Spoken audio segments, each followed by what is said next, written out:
Assalamualaikum warahmatullahi wabarakatuh. Saya dari kelompok 1 ingin mempresentasikan dengan mata kuliah instrumen tes dengan materi tes bakat.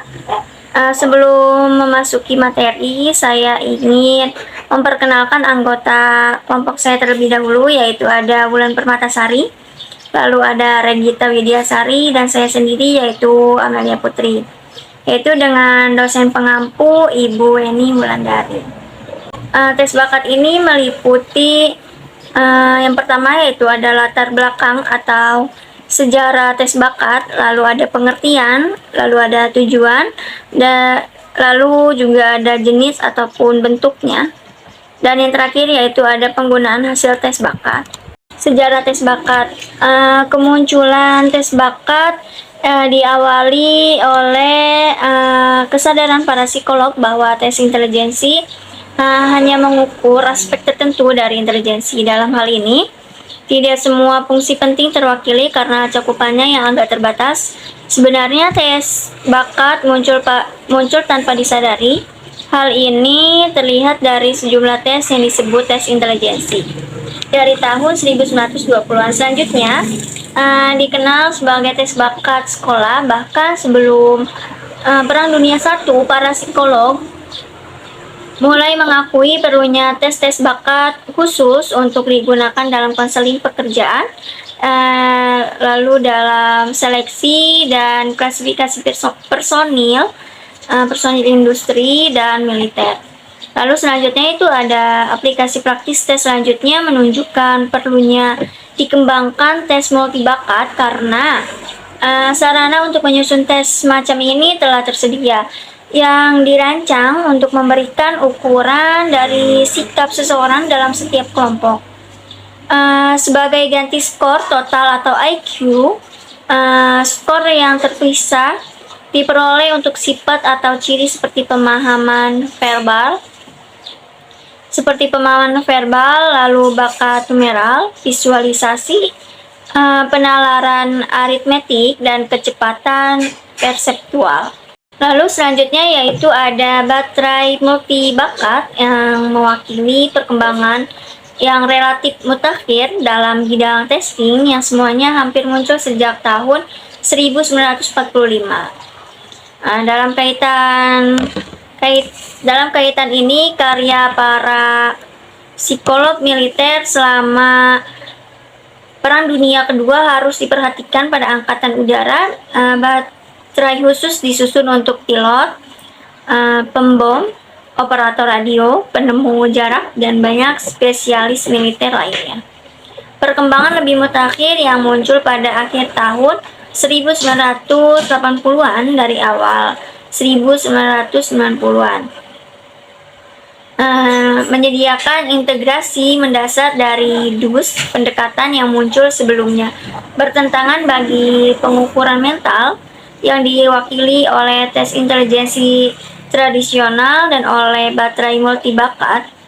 Semakin diakui bahwa kemampuan manusia dapat diukur dengan tepat pada berbagai tingkat keluasan, mulai dari bakat yang didefinisikan secara sempit pada tes-tes tertentu, melewati tingkat trait yang semakin luas sampai ke skor keseluruhan seperti IQ tradisional. Pengertian tes bakat. Tes bakat adalah tes yang digunakan untuk mengukur kemampuan potensial individu dalam melakukan aktivitas-aktivitas tertentu. Dari hasil tes pada saat pengukuran dilakukan, dapat diramalkan sukses tidaknya individu tadi melakukan aktivitas tersebut di masa yang akan datang. Jadi, tes bakat memberikan prediksi bagi tingkat keberhasilan individu di masa yang akan datang dalam suatu keadaan atau pekerjaan tertentu. Tes bakat berfokus dalam mengukur kemampuan yang lebih spesifik, namun juga dapat memberikan informasi kemampuan lainnya yang sifatnya beragam. Kemudian tujuan dari tes bakat yaitu untuk dapat melakukan diagnosis dan prediksi. Tujuan mengetahui bakat yang pertama adalah untuk melakukan diagnosis. Dengan mengetahui bakat seseorang, maka akan dipahami potensi yang ada pada diri seseorang. Dengan demikian, dapat membantu untuk menganalisis permasalahan yang dihadapi di masa kini secara lebih cermat. Permasalahan itu baik dalam pendidikan, klinis maupun industri. Dengan bantuan tes bakat ini, maka diharapkan psikolog dapat memberikan suatu treatment yang tepat bagi kliennya.